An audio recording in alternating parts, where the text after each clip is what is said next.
Welcome back to the Golden State with Mates post-game live after the Warriors claim a 99-88 surprise, you'd have to say, game one victory over the Minnesota Timberwolves at Target Center on Tuesday night. It feels like it's obviously great to win, but it feels like the Warriors won the battle, but their ability to win the war at the end of the day is going to be severely impacted by, of course, the first half injury to Stephen Curry, who has a hamstring strain, and that obviously puts a huge dampener on this victory. To start off on the positive, like, that is a great win. That is a flat out fantastic win for this group. Yeah, they were up nearly double digits or whatever when Steph left, but to then build on the lead, be up by 20 by the end of the third quarter. And yes, Minnesota made a bit of a run to start the fourth, got back within 9 on a couple of occasions. But for the team to play the way they did after Steph went out, just a huge win. Great win. Full credit to Buddy Hield, who was huge again. Oh my goodness. After his Game 7 heroics, continued that in the second half. Jimmy, I thought, could have done a little bit more scoring-wise himself and looking for his own shot, but made the right plays. Nearly had a triple-double.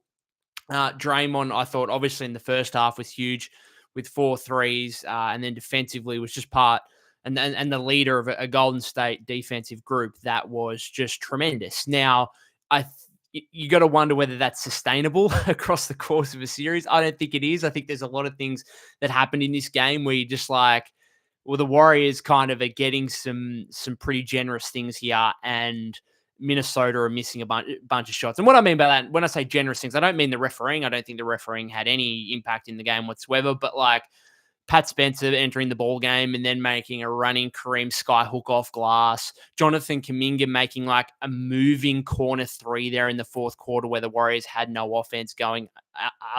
Other than that, like, there was just some stuff like Draymond making 4 first half threes, Buddy going for 22 points in the second half, albeit we saw him go for 33 in Game 7 on Sunday. But there's just a lot of things about that game that I think are fairly unsustainable from a Warrior perspective. The one thing you would say is sustainable is the defense, no doubt about that. And they limited Minnesota to 39.5% shooting from the floor.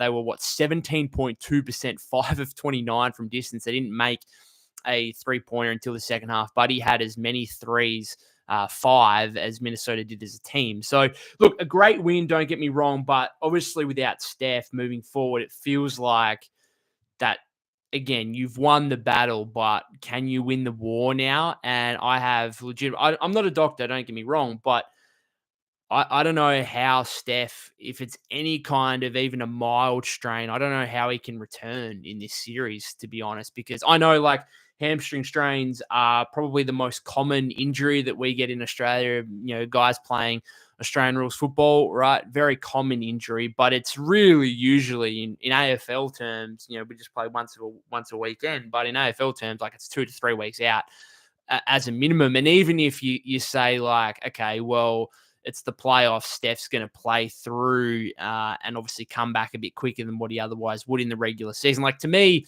any kind of hamstring strain, that's already 2 or 3 weeks out of a minimum during the regular season. Even if you want to cut that down a little bit to a week, 10 days in the playoffs, like, that's still quite a few games of this series. And at best, you might see Steph back for the end of like Game 6, maybe Game 5 or 6 might be the best case scenario. And then the Warriors are probably going to have to try and maybe he comes back for Game 5 and the series is 2-2, and that's the best case scenario for the Warriors. I don't know. Obviously, a huge positive is the fact they were able to win this game for starters. Like, if they'd lost this game and Steph was injured, then I'd probably be sitting here saying the series is over, right? But the fact they were able to win this game, it basically means Steph will automatically miss Game 2. And that's almost like a free hit for the Warriors. It's actually, I don't know. You can go into Game 2, I think, feeling like you're playing with house money a little bit and basically going in there and say, well, we've already stole one on the road where without our best player, we can kind of just play freely and without pressure here. And the pressure is going to be on Minnesota in Game 2. Like, they're going to go in there thinking, hey, we're down 1-0. We desperately need to win this game anyway, let alone Steph's out. So we absolutely should win the game. So the fact the Warriors were able to take this game, obviously a huge thing. But Steve said after the game that it's, you know, he'll get an MRI tomorrow. It's day to day. I don't think it's going to be day to day. Let's be honest. It's going to be at least missing. I mean, he's going to miss game two. Even if it's an absolute minor hamstring strain, he's definitely missing game two. There's just no way you'd risk him after you just took game one and you've already kind of got home court advantage now after that victory. So I don't know. We'll wait and see. The bigger takeaway from Steve, I think, was the fact that he said Steph was crushed about the injury. To me, that sort of shows the severity of it, I think, in comparison to just labeling him day to day. Like, that's just Steve saying saying something without obviously, an MRI having been taken place, obviously, and just the standard kind of response. So I don't know. We'll wait and see. It's very, very disappointing, and again, puts a dampener on how good the Warriors actually played in this game and how impressive a victory that was. I thought after Game 7, coming off the kind of emotional high of that, just the fact that they've had so little rest and all the travel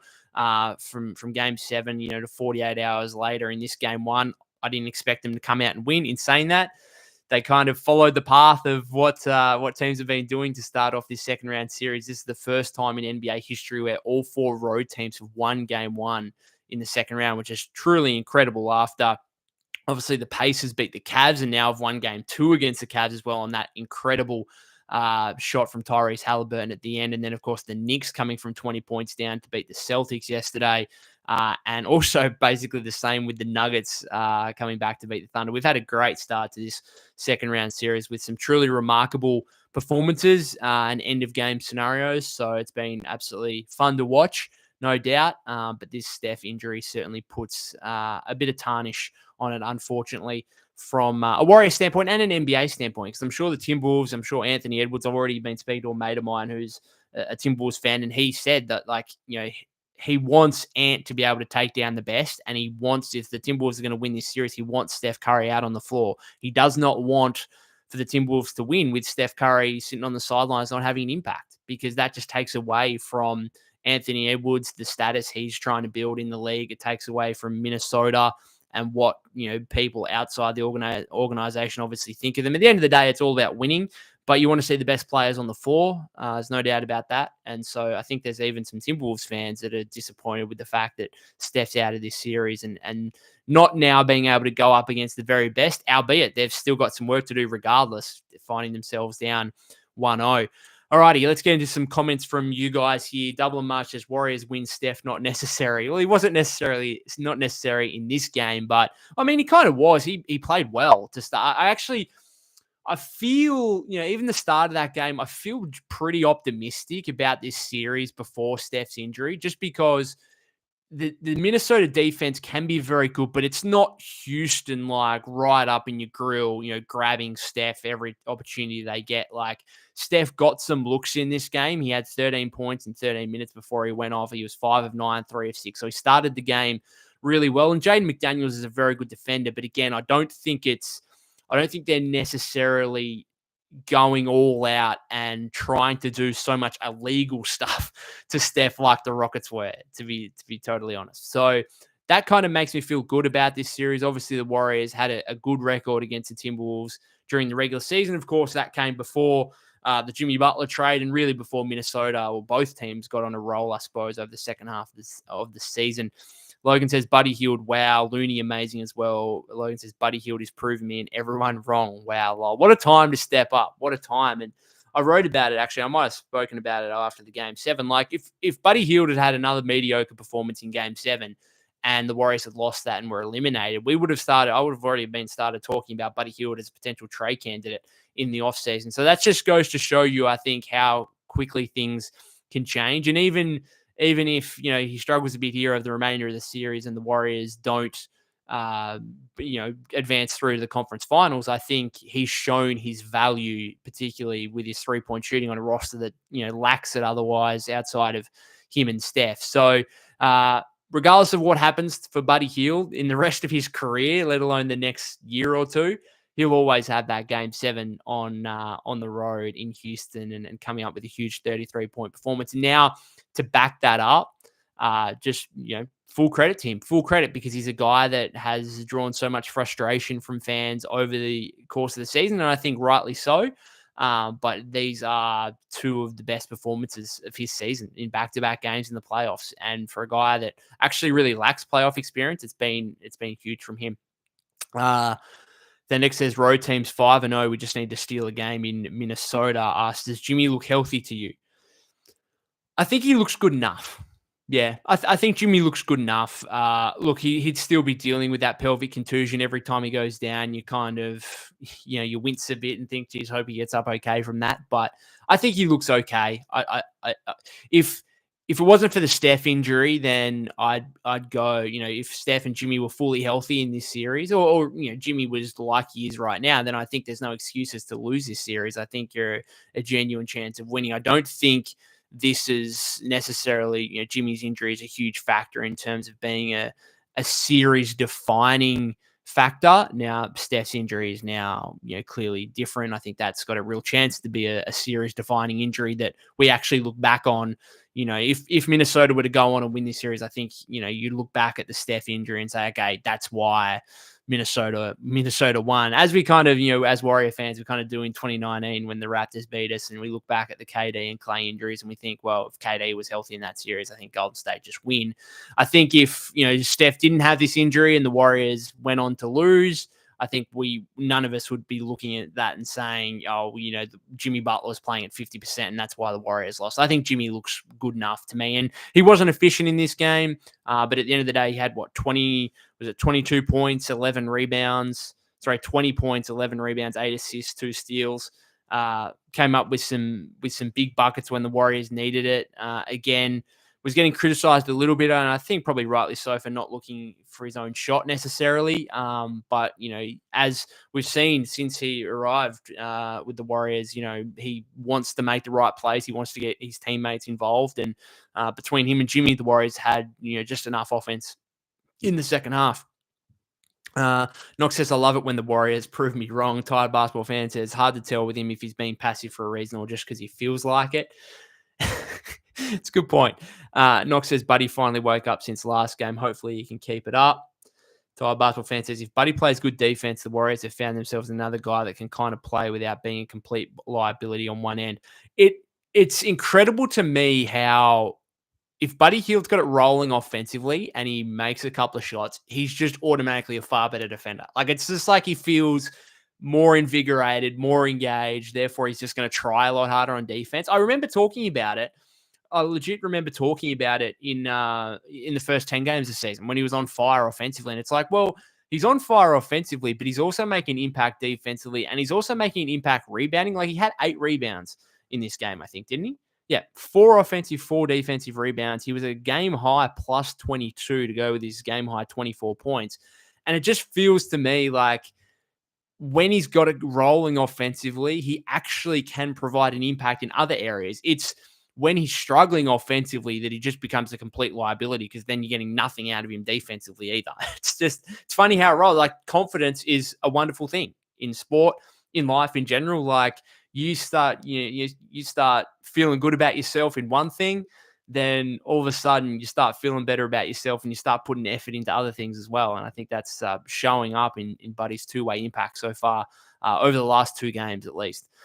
Lon the Third says, great opportunity for the other guys to put their fingerprints on this game and series. Steve Kerr went to 12 guys in this game and nearly went to 13, because there was a time there, the end of the third quarter, Braxton Key was going to see some action for the final defensive possession, but he went to 12 guys. Pat Spencer 11 minutes and wasn't a liability. Like, I'm not going to love the Pat Spencer minutes moving forward, but he kind of showed in that kind of garbage time against the Rockets in, what was that, game 5 on the road? Yeah. Kind of showed then, and then he got ejected. He showed that he's not going to be afraid at the moment. And I think that's probably the most important thing with Pat Spencer is he actually looks pretty composed out there. He looks like he belongs now.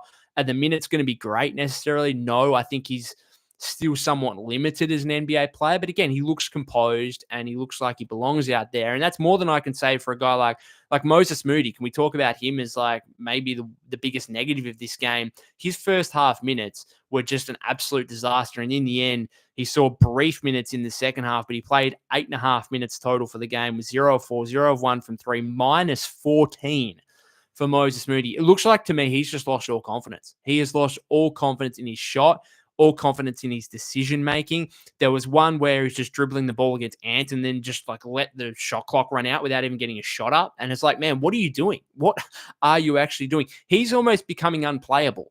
And you know what? Like Kaminga's not doing anything well, but it's almost like I'd rather Kaminga out there instead of Moody. And that's what Steve's decided. Like Kaminga played 13 minutes in this game, which again isn't much. Was Kaminga great? No, he was a -9 in his 13 minutes, but feels like he's almost gone past Moody now. It's going to be interesting to see what happens with the rotation moving forward. But Moody feels like he just shouldn't be out there. Like he's almost unplayable.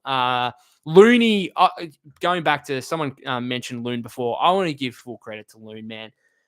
I thought his minutes in Game 7 were huge. I thought he only played 11 minutes, but as Bill Simmons said on his podcast, felt like 25, like it was allowed 11 minutes from Kevon Looney. This game, he only plays 14, but when Draymond picked up his fifth foul, the Timberwolves cut it to 9. Draymond had to go out of the game, and you thought, all right, here's some problems. Like a bit of anxiousness among the fan base, no doubt. I was feeling some anxiety. I was like, okay, Nas Reed's hitting some shots. Ant's starting to get going a little bit, making a few shots at the rim. Draymond's gone out now.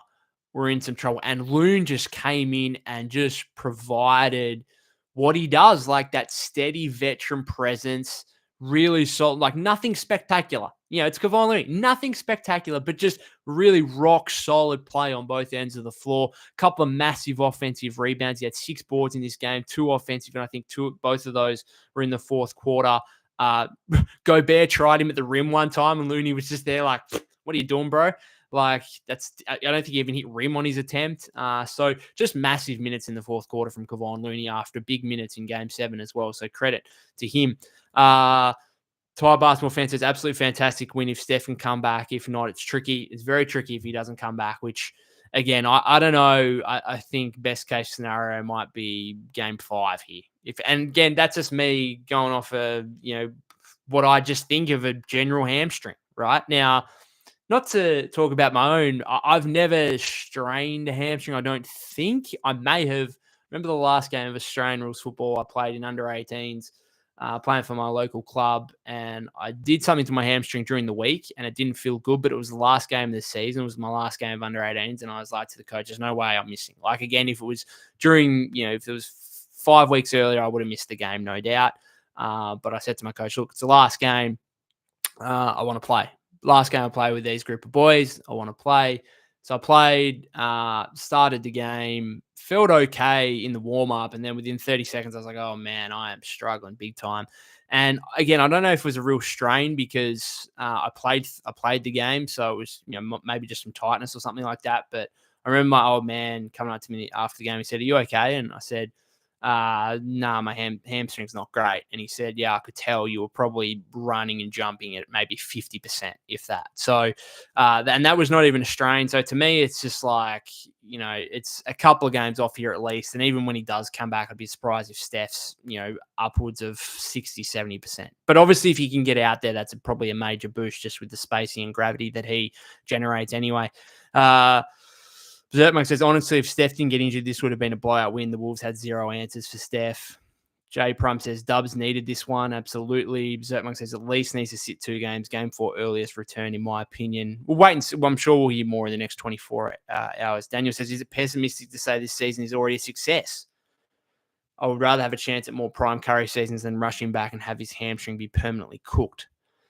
Can you permanently cook your hamstring? I suppose you can get recurring ones. Yeah, absolutely. So maybe, but I think if Steph can come back and at least give it a go, like you've got an entire off season. It's not like a hamstring. Now, can hamstring injuries persist and be an ongoing problem? Yeah, sure. But it's not as if it's an ACL or an Achilles where you do the injury and you're out for 12 months automatically. Like, even if he comes back, gives it a crack and like does it even worse, then you still got a whole off season to recover from that and make sure it's right to go by game 1 next season. So, yep, there could be long-term problems in terms of, recurring strains and whatever else. Again, I'm not trying to pretend to be a doctor or whatever else, but I think if Steph can give it a go, he's gonna try and give it a go. He's not just gonna say, well, you know what, like this,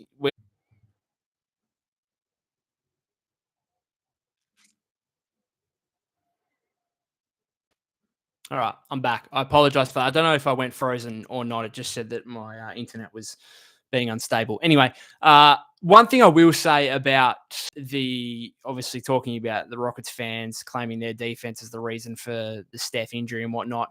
I don't think it's the Rockets defense as such. I just think it's the amount of basketball Steph's had to play and the high intensity basketball that Steph's had to play across the course of probably 3 months now. Like the Warriors were the 11th seed in the Western Conference in early February, and they've basically had to play playoff level basketball since that period just in order to make the playoffs, right? And the fact that they now find themselves as one of the final four teams in the Western Conference is an outstanding result.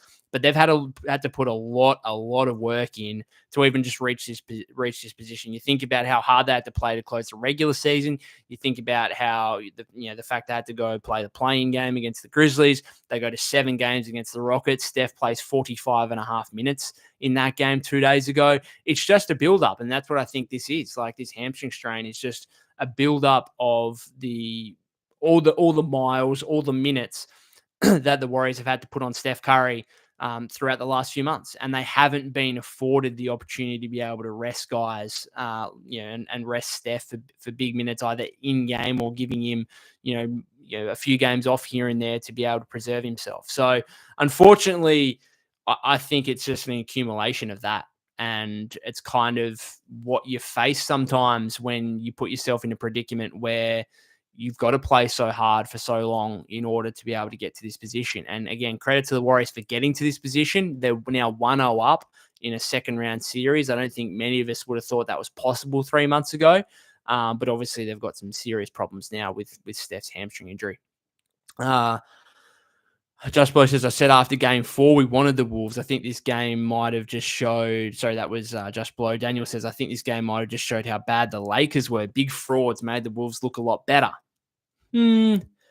I don't know. I think I want to see more than one game in a series. And again, I think Minnesota couldn't have played much worse in this game. Now, the Warriors could have played a little bit better. If you look at the Warriors shooting percentages, I mean, we made 18 to 42 threes at 42.9%, which is excellent, but we were less than 40%, 39.1% from the field. So I think the Warriors could play a bit better offensively, but Minnesota, I mean, are they going to play that badly again offensively? Now, I think if the Warriors had done this to the Rockets, and they did on a few occasions, you'd say, oh, well, this is sustainable and they can win the series like this because Houston just don't have a go-to scorer and their offense generally in the half court is really bad. Minnesota, they get kept to under 90 points in this game. But again, I'm not sure if that's sustainable when you've got a legitimate superstar in Anthony Edwards, who's horrible in this game. 9 of 22. Didn't make a jump. Well, he did make one late in the fourth quarter. He was 1 of 5 from deep. Aside from that, didn't even hit a jump shot, really. It was just all at the rim. Had 14 rebounds. Cool. But really, this is one of his worst games, you'd say. So we're going to get that again.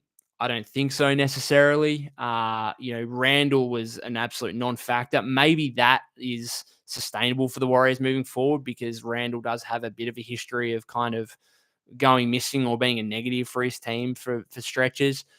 Conley 0 of 5. DiVincenzo 3 of 11, 1 of 7. Now, he shot the ball really poorly against the Lakers, so maybe that's just a continuation of that, but you'd think he would lift his production at some point. Naz Reid was good for them, I suppose, off the bench. He's a noted Warrior killer. That'll probably continue. McDaniels was 0 of 3 from three-point range. So, I'm not sure this is sustainable from a Warriors perspective without Steph. Like, I think with Steph, they could absolutely win this series. Without him, I would still, sit here as a Warrior fan and say Minnesota are still favorites to win the series based on this Steph injury, even though even after what we just saw in game 1. So, Thendex says, do you think Pat should play more? Well, he's going to if Steph's out. He's going to. And again, is he great? No, but he had 4 points in 4 points and a couple of rebounds, a couple of steals, tries on both ends of the floor. There's no real jump shot there. It's really around the rim. He has that sky hook that he likes to go to a little bit. So, I don't think it's going to be great, but at the same time, I don't think he's a major liability. Like some guys are just out there, like Moody in the first half, looked like a genuine liability. Like he's flat out unplayable. I'm not sure Pat Spencer's unplayable. It's one of those things where Steve would be like, well, I don't want to have him out there because I want to have Steph Curry, but I guess he's okay as a backup option, and this is what he's there for at the end of the day. For if Steph gets injured or Pods or something like that. Robert says, I want to be happy, but Steph is injured. Mixed feelings, absolutely. Empire says, we're going to need Pods to score more if we're going to win without Steph. Pods in this game, 1 of 7, 1 of 5. This comes after he was, what was he in game 7? 1 of 7 from deep in game 7 against the Rockets. So, look, he had 8 rebounds, 3 assists. Wasn't great. Wasn't great. He's a -1 in the game.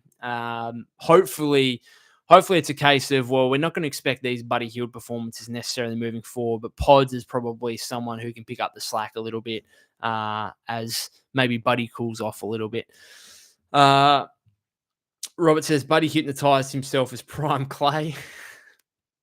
Also says that's why I'm really shocked if Warriors fans want to trade Looney. Well, Looney's a free agent in the offseason. I'd love to bring him back on a minimum. Not sure how much he's worth beyond that.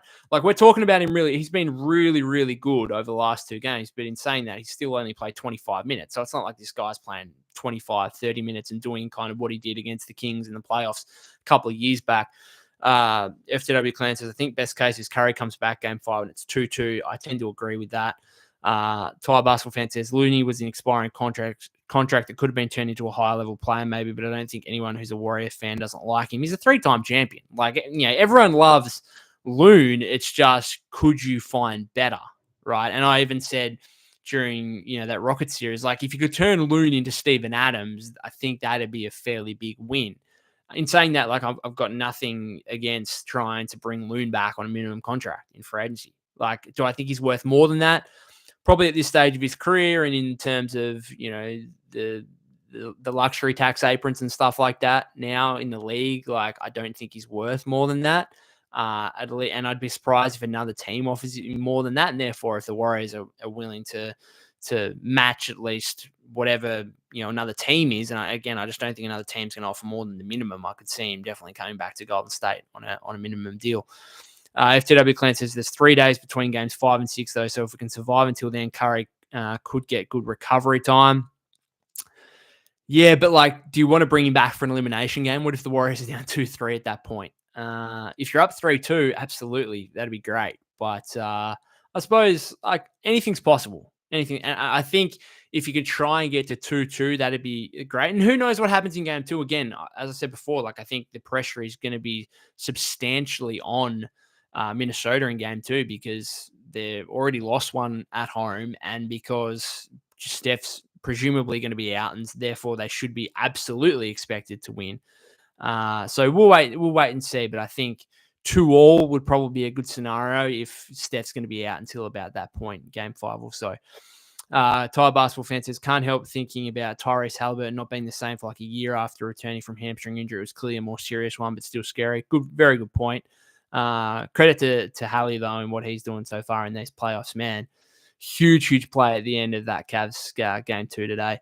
Daniel says, James Harden after his hamstring injury and Chris Paul's hamstring injury come to mind. Might be overreacting, but hearing he felt crushed is worrying. Agree with that. Robert says 7 games against constant hugging from the Rockets defense. Empire says Pods, Pat, Buddy, Jimmy Green, Looney starting lineup. I don't think Pat Spencer will be starting. I don't know if he can still. I don't know. Part of the reason Looney's minutes are so low is because I still think Steve thinks he can't play him and Dre together. And therefore, he's really just on the floor when Dre's off. And Dre's going to be playing 35 minutes. So that leaves basically 13, max 14 minutes, which we saw today from Loon. I think moving forward, it might be a case of continuing with GP2 just because GP2 has historically been pretty good against Ant. I tweeted it out. I also wrote about it. Over the last 2 seasons before this series, Ant had shot 8 of 21 from the floor when guarded by GP2. Now, I'm not sure how much GP2 had. I don't think he was a huge factor in Ant shooting 9 of 22 in this game. But I think it's certainly something where you look at that matchup and think GP2's historically been pretty good. So maybe we remain with that and go with GP2 in the starting lineup just to ensure Ant doesn't get off to a hot start. Because the last thing you want to do is Ant gets off to a blistering hot start, finds his rhythm, finds his momentum, And then you try and bring GP2 in at a point where he's already off the hook and he's already firing. So I think it'd be a case of, all right, let's really lean defense without Steph. Like, that's what you're going to have to do. You're just going to have to really, really lean defense, have another game like this where Minnesota are kept to under 90 points. And GP2 is going to be a big part of that as, the primary guy guarding Ant. Entire basketball fan says GP2 passed up some shots, but definitely knocked down 2 open ones. Look more ready to shoot than anyone on the Wolves. Arminius says time to activate Armstrong from the G League. Can't happen, unfortunately, on a 2-way contract. Mr. MRA Space says Pods got shut down by Dante. He's going to have to be better. Empire says, I might be wrong, but it seems like something is wrong with Butler.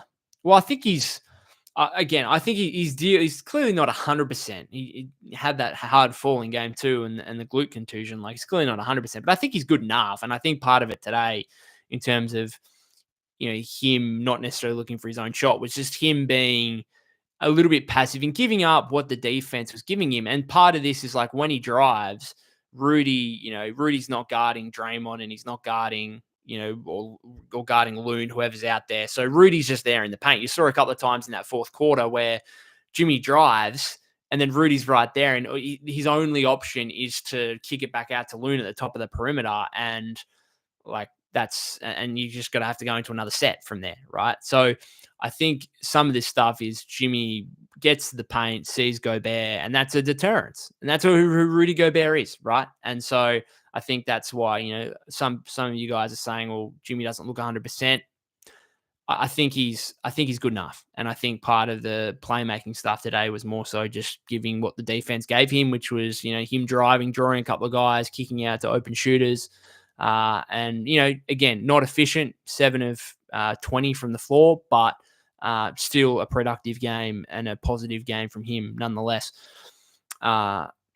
Daniel says, did I miss us talking about Draymond? 18 points, 8 boards, 6 assists on 4 threes. I'd mentioned him briefly, in the first, a little bit earlier in terms of his first half, 4 threes, just massive. And that almost proves the difference. Like, the Warriors go up 13 at halftime and then just preserve the lead from that point on. And so his first half, knocking down some triples, he took 10 threes in this game, which, again, I'm not sure that's overly sustainable. I don't think that's necessarily what the Warriors want, but I thought he was massive. I thought defensively he set the tone, particularly with his help defenses being there on some of those Ant drives where Ant, gets a step on the guy guarding him out in the perimeter, but Draymond's there to contest. And Ant didn't get it going with his jump shot at all, but he also missed quite a few shots at the rim where you'd expect him to make. And I think Draymond was a presence there. So I've been super impressed with Draymond the last 2 games. I thought his first 6 games against the Rockets weren't great necessarily. But I think these last 2 games, similar to Buddy Hield,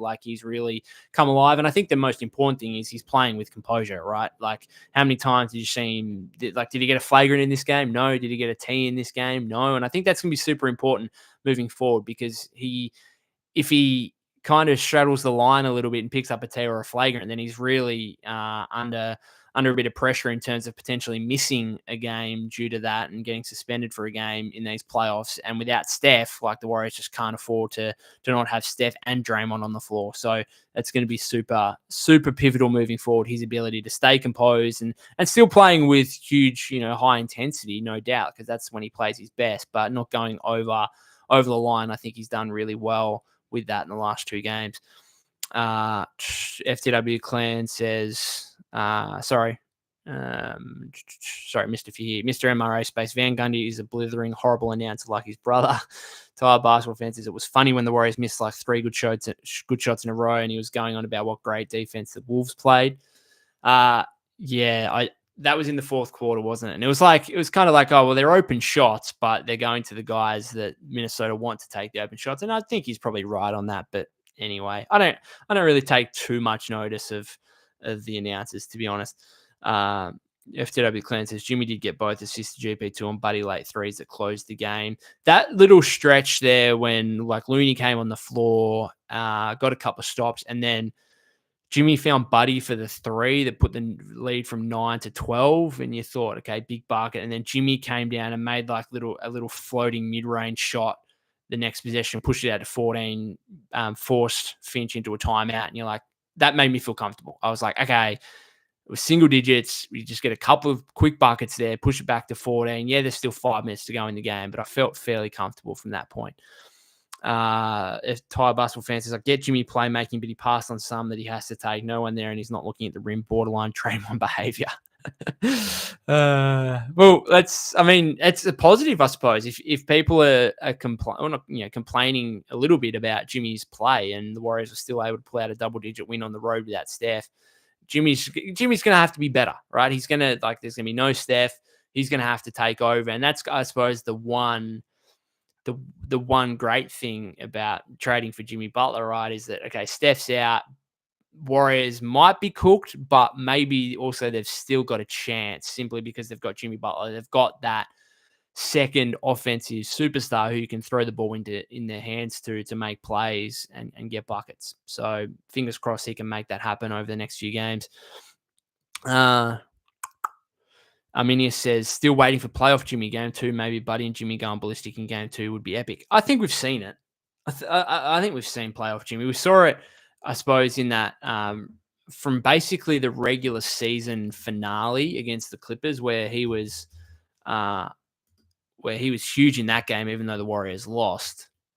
I'm just going to have a look at his numbers here, and then what he's done over since he's returned from that injury. I'm not sure how much you can necessarily read into what he's done post the injury, because again, I don't think he's 100%, but I think he's good enough where he could take over some games in this series moving forward. So since the penultimate game of the regular season against the Blazers, he had 24, 5, and 7. Since then, he's gone 30 and 9 assists, 25, 7, 6, and 5 steals in game 1 against the Rockets. Comes back for game 3, has 27, 5, and 6. Horrible in game 5. Sorry, that was game 4. I was when he came back for game 4. Missed game 3, obviously. Game 5, horrible, as everyone was. Game 6, 27, 9, and 8 in a loss. And then game 7, 28 and 7. And then today, 20, 11, and 8. So let's not I suppose he's yet to have a 30-point game in these playoffs, and that's what you might define playoff Jimmy as, but he's still playing well, let's be honest. Daniel says, I don't think we need game 4 Bucks Heat Jimmy Butler, but we need more than he's giving at the moment if we want to steal another game without Steph. Yeah, I think I agree with that. Ty Basketball fan says, tease and flagrants are a problem because after you reach the limit, the count doesn't start again. It's way more frequent. Yeah, you basically miss a game for every one you get after that. That's a problem.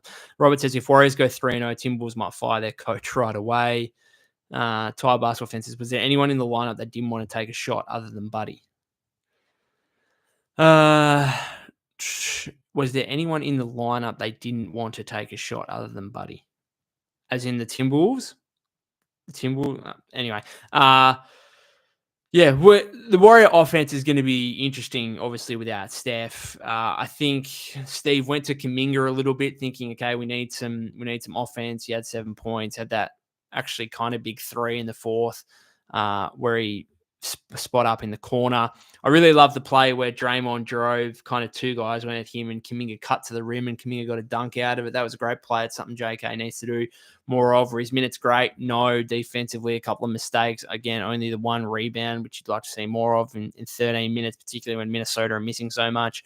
But he's going to have to, all of a sudden you think, okay, well, if guys off the bench, Kuminga's probably above Moody, above sense. Like, Gee got a run for nearly 4 minutes in the first half and then wasn't seen again.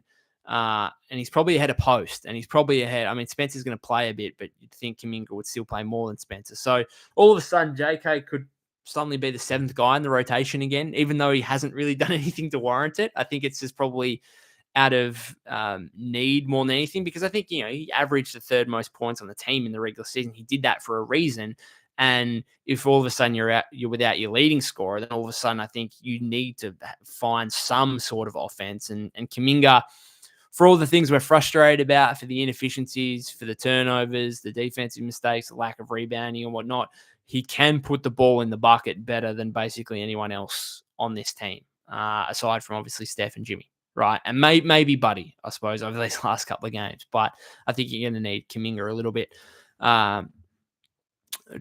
Daniel says Gee Sanders look a little scared to shoot, and Moody has just been in a bad slump. Yeah, I'm worried about the Moses stuff. Genuinely worried. Ty Basketball fans says it's Draymond, Pods, Jimmy, GP. They'll give them all a 3 happily. I think they'll give everyone a 3 happily aside from Steph and Buddy. I think that's what the Rockets decided. Look, Pods can shoot away, Draymond can shoot away, Jimmy can go for his life. Even like Post off the bench, like shot 41% in the regular season, but you're a rookie center, very little experience. We're probably going to live with that. So Kuminga the same. Empire says, I'm not trying to hate on JK, but he really needs to work on his handles. I feel like we've been saying that for years, to be honest, because he just gets strict. It's not only his handles, but it's actually just his ball security when he's driving to the rim. Like way too many times, it's just far too easy for a defender to get a hand in, and then all of a sudden he's lost the ball out of bounds, and it's usually off him, off his leg, or he just throws the ball away. Like, I don't know, it's just his ball security in general. Ty Basketball fan says JK did make some plays. If they can get even one game from him, it'll be huge. If they don't play him, then there's no chance. Daniel says, I agree, JK is going to need to play, but man, does he look checked out? Yeah, I don't know. I'm not sure about the checked out business. Look, I think there are a couple of things where you think to yourself, look, if a guy's checked out, then I just don't think he's making that cut to the rim where Draymond kind of drives baseline and then he flicks it back to him for a dunk. Like a checked out guy is sitting on the perimeter in that situation and just being like, okay, well, I'll catch the ball if you throw it to me, but other than that, I'm not actually looking to get into position to get the ball. Like he cut there, and again, that's some of the stuff where it frustrates you with JK is if he can just cut at the right times and make some of these moves to the rim, like he could get some far easier baskets. So that to me, like that doesn't appear to me like a guy that's checked out. He spot up in the corner for Jimmy, and if he wasn't in the corner on that play and he hit a big 3, but if he wasn't in the corner, that would have been a turnover. Like that was a bailout. Jimmy kind of picked up his dribble, was driving baseline, nearly went out of bounds on it. Like that's not to me a guy that's checked out necessarily. So I still have some. It's weird. I still have a little bit of faith that hey, he could still provide something while Steph's out. Now, when Steph is in the game, I'm not sure. Well, still, Steph's available. Like I'm not sure how many minutes he's going to get, but I don't know, like you're running out of options otherwise. Like you're legit running out of guys you can play. Because again, I think Moody almost looks more unplayable right now. And, Pat Spencer, Gee, Post, like they're not going to play big minutes. So all of a sudden, if Steph's out, like you'd say Kuminga's probably the 6th guy in the rotation. Because it's like Jimmy, Draymond, Pods, Hield, Peyton, and then it's probably Kuminga as your 6th guy. Like he's just going to have to play. And Steve's just going to have to be like, well, I'm just going to have to lengthen the rope a little bit in terms of some of these mistakes where he turns the ball over a couple of times. He makes a defensive error. And usually I would say, all right, that's you done. Sit your backside back on the bench. But again, without Steph, you're just going to have to live through some of that. Simple as that. Empire says teams will never learn. Don't leave GP2 open in the corner. Well, he's actually starting to make them since the All-Star break. Like before then, he couldn't hit water if he fell out of a boat, and teams were leaving him absolutely happily wide open, and fair enough. Since the All-Star break, his threes have actually been going a little bit, which is nice to see, and good for him, and obviously good for the Warriors. And what he made he gave up that M1 to Ant in the 4th, where I was like, man, what are you doing? Like he had a step on you, he had a lane to the rim, he had a layup. Cool. You're just gonna have to give that one up. And instead he just I suppose Ant probably tried to grab his hand a little bit as well. I don't know what happened, but it was just a dumb play from GP2. And then fortunately, after giving up the 3-point play, he came down the other end. I think Jimmy might have found him in the corner, and he cashes the corner 3, which kind of made up for it. Daniel says he got his ball stolen first play of the 4th after having the quietest dunk I've seen.